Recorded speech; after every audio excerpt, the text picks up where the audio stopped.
નમસ્તે મિત્રો, આજના તાજા સમાચારમાં આપનું સ્વાગત છે। ચાલો ગુજરાતના 10 મોટા સમાચાર જાણીએ ફક્ત 1 મિનિટમાં। પણ તે પહેલા આ વિડીયોને લાઈક કરો, ચેનલને સબસ્ક્રાઇબ કરો અને કોમેન્ટમાં જણાવો કે તમે આ વિડીયો ક્યાંથી। અંબાલાલની ડરામણી આગાહી। હવામાન નિષ્ણાત અંબાલાલે ડરામણી આગાહી કરી છે।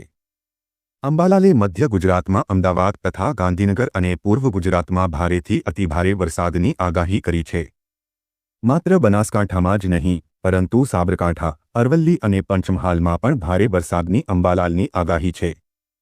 કેટલાક ભાગોમાં 8 થી 10 ઇંચ વરસાદ ખાબકી શકે છે તેવું તેમનું કહેવું છે। ગુજરાત રાજ્યમાં આગામી 7 દિવસ સુધી સારો વરસાદ થવાની આગાહી ભારતીય હવામાન વિભાગ દ્વારા કરવામાં આવી છે।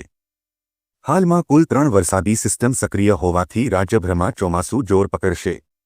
આજે કયા પડશે અતિભારે વરસાદ? હવામાન વિભાગની આગાહી મુજબ આજે કચ્છ, જામનગર, દેવભૂમિ દ્વારકા, બનાસકાંઠા, પાટણ, મહેસાણા અને સાબરકાંઠા જેવા જિલ્લાઓમાં ભારેથી અતિભારે વરસાદ પડી શકે છે। આ વિસ્તારો માટે ઓરેન્જ એલર્ટ જાહેર કરવામાં આવ્યું છે અને તંત્ર તથા લોકોને વિશેષ સાવચેતી રાખવા જણાવવામાં આવ્યું છે। રાશન કાર્ડમાં આ માહિતી હવે તમે જાતે જ ઓનલાઈન બદલી શકો છો।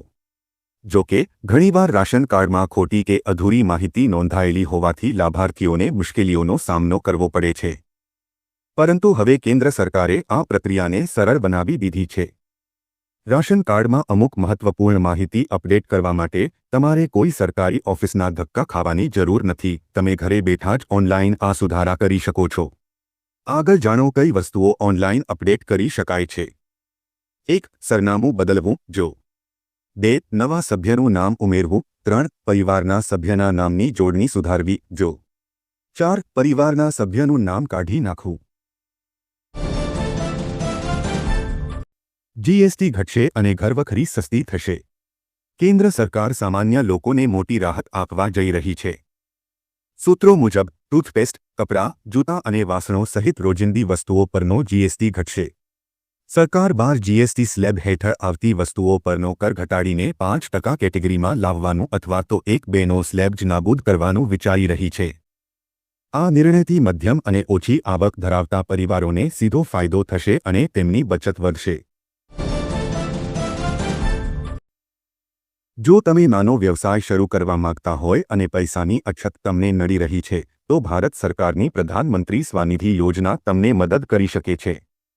આ યોજના હેઠળ તમે ફક્ત તમારા આધાર કાર્ડ દ્વારા કોઈપણ ગેરંટી વિના 80,000 રૂપિયા સુધીની લોન લઈ શકો છો।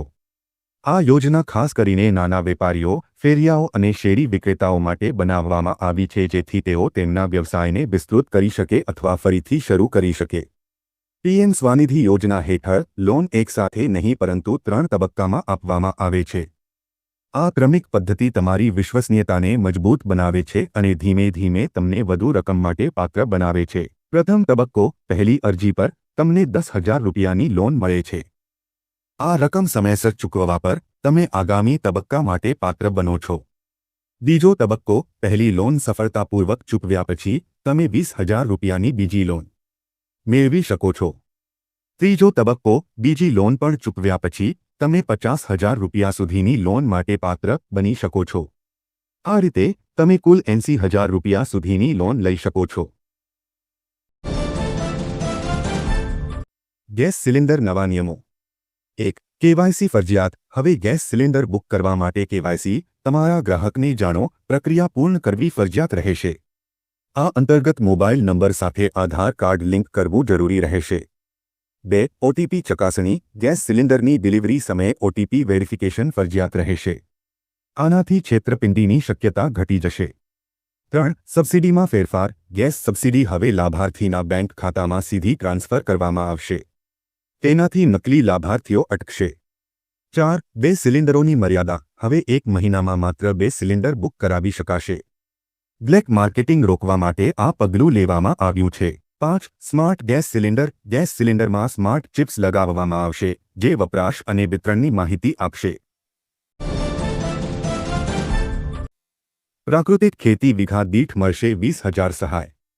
ગુજરાત સરકાર દ્વારા પ્રાકૃતિક ખેતી કરતા ખેડૂતોને માટે મહત્વપૂર્ણ નિર્ણય લેવામાં આવ્યો છે। કેન્દ્ર સરકારના પ્રાકૃતિક ખેતીને પ્રોત્સાહન આપવા અપીલ કરી હતી।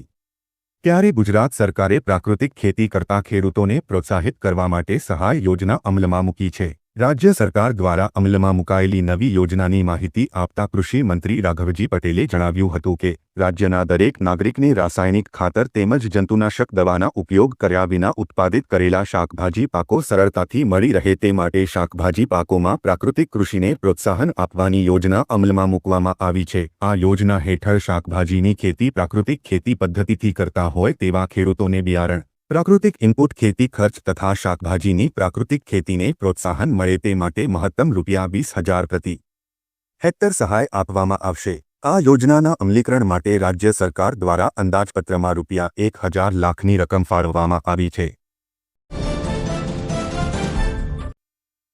ખરાબ રસ્તાઓ તાત્કાલિક રિપેર કરવા એ આપી સૂચના।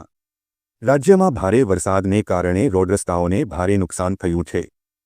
જો કે આ મામલે રાજ્યના મુખ્યમંત્રી ભૂપેન્દ્ર પટેલે તાત્કાલિક તમામ તૂટેલા રોડ અને રસ્તાઓ પર પડેલા ખાડાઓને રિપેર કરવા માટે અધિકારીઓને સૂચના આપી છે। ઉલ્લેખનીય છે કે ગાંધીનગરમાં મુખ્યમંત્રી ભૂપેન્દ્ર પટેલની અધ્યક્ષતામાં કેબિનેટ બેઠક યોજાઈ હતી। બેઠકમાં વરસાદની સ્થિતિને લઈ સમીક્ષા કરવામાં આવી છે।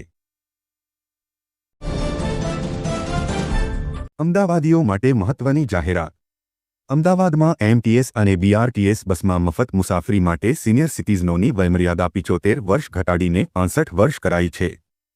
બંને સેવામાં 65 વર્ષથી વધુના નાગરિકો ડબે ફ્રીમાં મુસાફરી કરી શકશે। સાથે જ દિવ્યાંગજન પણ હવે મફત મુસાફરી કરી શકશે। અગાઉ દિવ્યાંગોને 40% ખર્ચથી પાસ મળતા હતા, પણ હવે આ પાસ તદ્દન ફ્રી કરવામાં આવ્યા છે।